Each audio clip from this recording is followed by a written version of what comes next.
এই কারণেই আমি ঠাকুরের কাছে এসেছি। আমার একটি গানের উদ্ধৃতি দিয়েছিল মিন্টু একটু আগে। গানটা এরকম ছিল যে, তোমরা মানো না মানো, তোমরা জানো না জানো, তোমরা মানো না মানো, তোমরা জানো না জানো, আমি তুলিব এই সুর, এই নমশূদ্র জাতির পিতা আমার গুরুচাঁদ ঠাকুর।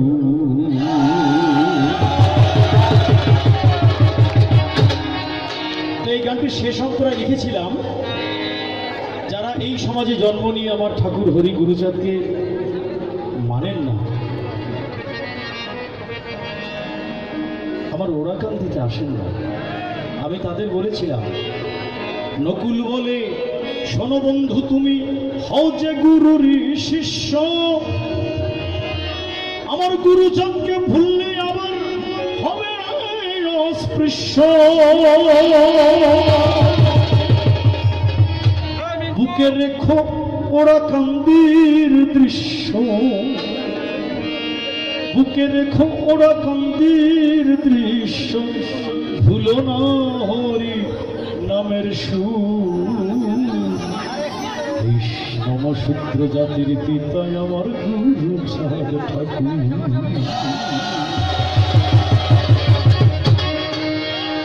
সেলফিটা একটু কমাও আর ভোকালটা একটু বাড়াও। তো আমি পিন্টুকে বলেছিলাম, পিন্টু বলছে দাদা আপনি এত বড় হয়েছেন, এত বড় একজন স্টার, বিশ্ববিখ্যাত মানুষ, তো এটা যখন বলছিল আমি বললাম দেখো বিশ্ববিখ্যাত সেটা ঠিক আছে, কিন্তু কতক্ষণ বিশ্ববিখ্যাত থাকবো? আমি ওকে একটা এক্সাম্পল দিলাম, সামনে দুর্গাপূজা আসছে, দেখবেন গণেশের পায়ের কাছে একটা ইঁদুর থাকে,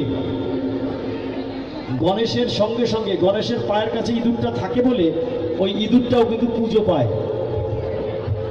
কিন্তু ধরুন এই গণেশের পাশ থেকে, এই পায়ের কাছ থেকে এই ইঁদুরটা যদি বেরিয়ে মন্দিরের বাইরে চলে আসে, তাহলে যারা একটু আগে পুজো করছিল ওরাই কিন্তু এই ইঁদুরটাকে মেরে ফেলবে। তো আমরা হচ্ছি সেই ঠাকুরের পায়ের কাছে সেই ইঁদুরের মতো, যতক্ষণ আমার হরি গুরুচাঁদের পায়ের কাছে আছি ততক্ষণ আমি বিশ্ববিখ্যাত, ততক্ষণ আমি সম্মানিত, ততদিন আমি পূজিত। কিন্তু যেদিন তার পায়ের কাছ থেকে বেরিয়ে মন্দিরের বাইরে চলে আসবো, সেদিন ওই ইঁদুরের মতোই হবে আমাদের অবস্থা। আমি এটা আমার ফিলিংস আমি ওকে বলছিলাম। তো সেই কারণে ওরাকান্দি আমি আসবো, এটা তো পূর্ব নির্ধারিত। কারণ আজকে আমি এই যে গান করছি, সারা পৃথিবীতে যাচ্ছি, এ তো আমার ঠাকুর। আমি আপনাদের এই ওরাকান্দিতে বলছি তা না, আমি কিন্তু অন্যান্য অনুষ্ঠানও বলি যে আজকে তিনি যদি আমাদের হাতে কলম তুলে না দিতেন তো আমি গান কি করে লিখতাম, আর গান যদি আমি না লিখতে পারতাম তাহলে আমি কি করে জনপ্রিয় হতাম। শাস্ত্র পাঠের অধিকার আমাদের ছিল না, সে গানে আমি আসবো। আমার গুরুচাঁদ, আমার দয়াল প্রেজেন্টিং বাই জাদু মাটুয়া আমাকে সেই শাস্ত্র পাঠ করানোর অধিকার দিয়ে গেছেন। সেই কারণে আমি কিন্তু দেখি যে আমার ঘর ভরাই শুধু মানে বিভিন্ন ধর্ম, শুধু আমাদের ধর্ম না, বিভিন্ন ধর্মের গ্রন্থ এই যে পাঠ করি, এই অধিকারটা আমি হয়তো ছোট্ট একটা ঘরের মধ্যে বসে গবেষণা করি, কিন্তু এই অধিকার তো আমার ঠাকুর দিয়েছিলেন, সেটা আমি কি করে ভুলে যাই? সেটা তো ভোলার নয়। আর সেই কারণে আমি যেখানে আসবো এটা তো পূর্ব নির্ধারিত। আমি আজকে যে মন্দির হচ্ছে, আমি ফেসবুকে দেখেছি এই মন্দিরের চূড়া দেখে আমার হৃদয়ও এতটাই উচ্চতায় উঠেছিল যে আমি সেদিন আমার দাদা ডক্টর বিরাট বৈরাগ্য, যিনি সেই 92 সাল থেকে আমার মতুয়া সঙ্গীতগুলো গবেষণা করেছেন, এখনও আমাকে নিয়ে বই লিখছেন, একটু আগে উনি বলছেন, সেটা আজকে প্রসঙ্গ নয়, সেটা আমি বলতে চাই না। তিনি আমাকে বললেন, নকুল তুমি তো অনেক কিছুই করো, অনেক কিছু করছো, গানের বাইরেও সামাজিক কাজ। উনি বললেন আমার গুরুচাঁদের মন্দির হচ্ছে, তুমি কি জানো? না দাদা আমি তো জানি না। তো বলছে বিশাল মন্দির হচ্ছে, এবং ফেসবুকে আমি দেখলাম। তো উনি বললেন যে এই মন্দিরে তোমার একটা অবদান রাখতে হবে। তা আমি বললাম অবশ্যই রাখবো। আমি বললাম এই মন্দিরে, আমি একজন শিল্পী মানুষ, গান করি, ভাত খাই। আমার বর্ষার সিজনে গান থাকে না, তখন আমার দিন খুব খারাপ কাটে। কিন্তু তারপরেও আমার প্রাণের ঠাকুরের মন্দির কি হবে টাকা পয়সা দিয়ে?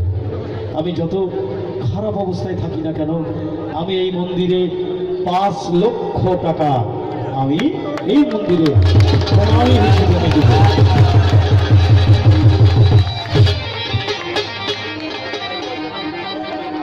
আজকে আমি ঠাকুরদের হাতে ক্যাশ চেক আমি 2 লক্ষ টাকা দিয়ে দিব, যেটা কালকে গিয়েই ক্যাশ করা সম্ভব গোপালগঞ্জ থেকে। আমি আজকে ঠাকুরদের হাতে 2 লক্ষ টাকার একটা চেক আমি লিখে নিয়ে আসছি। আমি সেটা ঠাকুরের পাদপদ্মে আমি রেখে যাব। আজকে শিল্পী হিসেবে গান করতে আসিনি, আজকে আমার জীবনের একটা ভিন্ন ধারার অনুষ্ঠান, একটা ব্যতিক্রমী অনুষ্ঠান, একটা ঐতিহাসিক অনুষ্ঠান। এই কারণে যে আমরা গান করে লক্ষ লক্ষ টাকা গান কমিটির কাছ থেকে নিয়ে যাই, আর আজকে গান করতে এসছি, গান করে আবার আমার ঠাকুরকে 2 লক্ষ টাকা দিয়ে যাব, 5 লক্ষ টাকা দিয়ে যাব এই মন্দিরের জন্য। তো অনেকে বলেছেন যে আমার যারা নিকটবর্তী তারা বলছে না এতটা তুমি ঘোষণা না করলেও পারতা, 1 লাখ টাকা দিলে তো হতো, বা 50,000 টাকা দিলেও হতো। আমরা না, হতো না। শুধু 5 লক্ষ টাকা নয়, যদি হয়ে তার ভক্ত বুকের তাজা রক্ত, যদি হয়ে তার ভক্ত বুকের তাজা রক্ত ঢেলে দেয় শূদ্ররা, ওরা কান্দিতে কোনো দিন, তবুও শোধ হবে না আমার গুরু চাঁদ।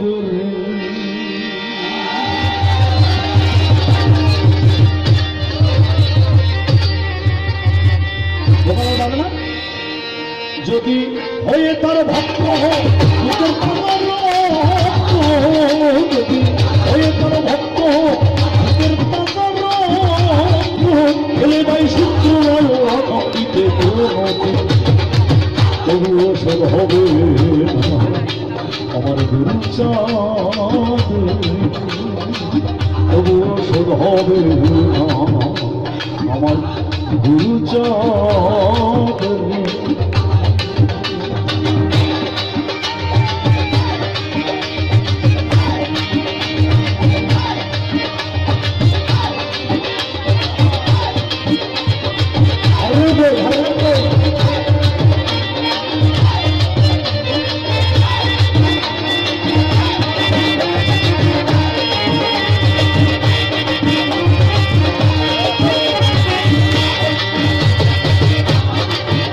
মরু সংবিধানে সূত্রের জন্য,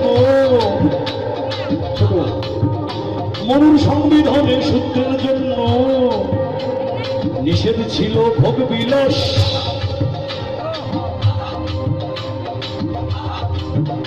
মরুর সংবিধানে সূত্রের জন্য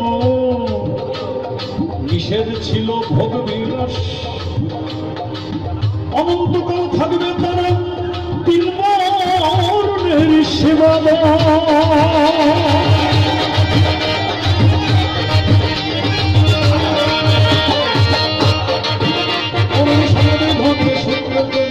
নিষেধ ছিল ভোগ বিলাস, অনন্তকাল থাকবে তারা 3 বর্ণের সেবা দাস। একটু লক্ষ্য করবেন, সর্বত্র আমার গুরু চাঁদের অবদান পাবেন। এই যে আমি এই যে সুন্দর একটি শেরওয়ানি পরেছি, এই যে একটি বর্ণা ঝুলিয়েছি, এর মধ্যেও আপনি আমার গুরু চাঁদকে দেখতে পারেন। কারণ এই ধরনের পোশাক পরাও কোনো শূদ্র পড়তে পারতেন না, এই অধিকারও কিন্তু আমার গুরু চাঁদ দিয়ে গেছে। সুতরাং এই যে পোশাকটি পরেছি এর জন্য আমরা সব কাছে কৃতজ্ঞ।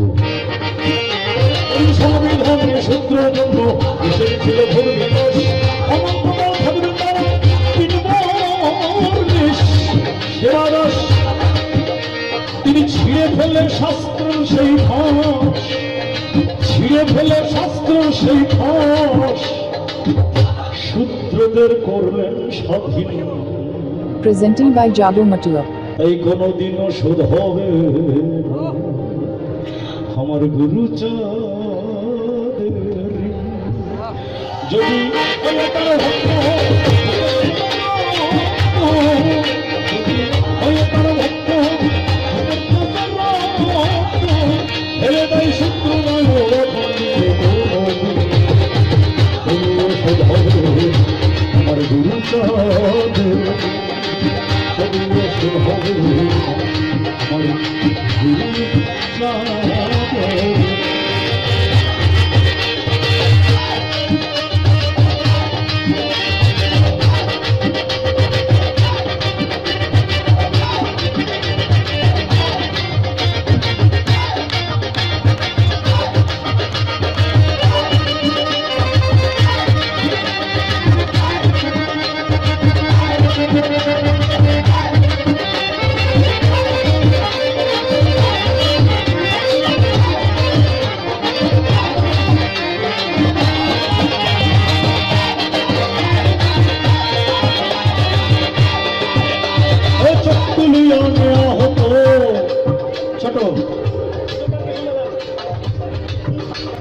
চোখ তুলিয়া নেওয়া হতো কোন সূত্র ভেদ করলে দর্শন। আচ্ছা, এই মঞ্চের ভিতর দিয়ে কিন্তু হাঁটবেন না, এটা কোনো হাইওয়ে রাস্তা না কিন্তু।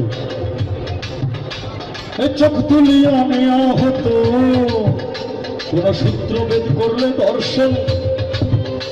ওরা কানে ঢালতো গরম শিশা, কেউ যদি করত শ্রবণ।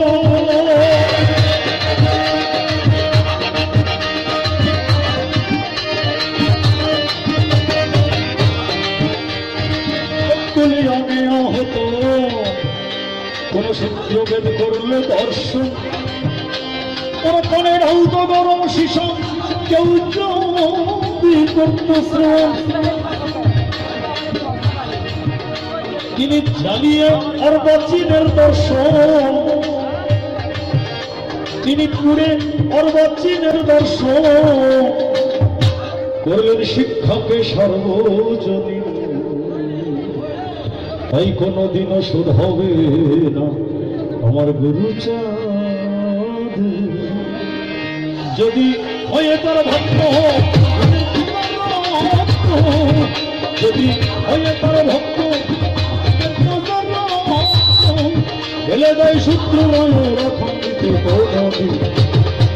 তবুও শোধ হবে আমার গুরু চাঁদ, তবুও শোধ হবে গুরু চাঁদ।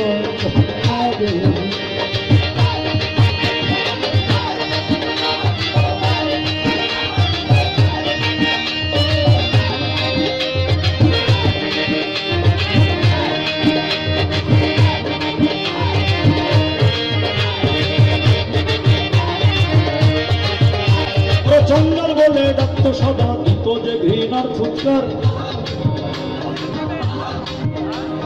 ঢোলটাকে একটু শার্প করো, হাই বাড়াও। ওরা জঙ্গল বলে ডাক্ত সদা দিত যে ঘৃণার ফুৎকার। তাই বক্তৃতায় কাঁপালেন গুরু ব্রিটিশের দরবার।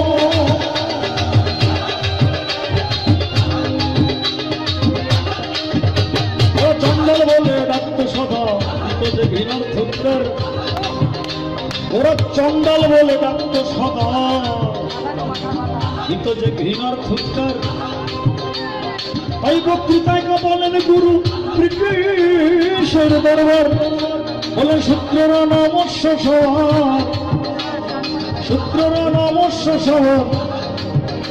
কারণ ওরা যে অতি প্রাচীন, কোনদিনও শোধ হবে না আমার গুরু চাঁদ।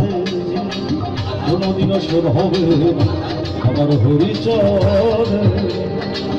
কোনদিনও শোধ হবে না আমার গুরু চাঁদ। তবুও শোধ হবে আমার হরিচাঁদ। তবুও শোধ হবে আমার গুরু চরণে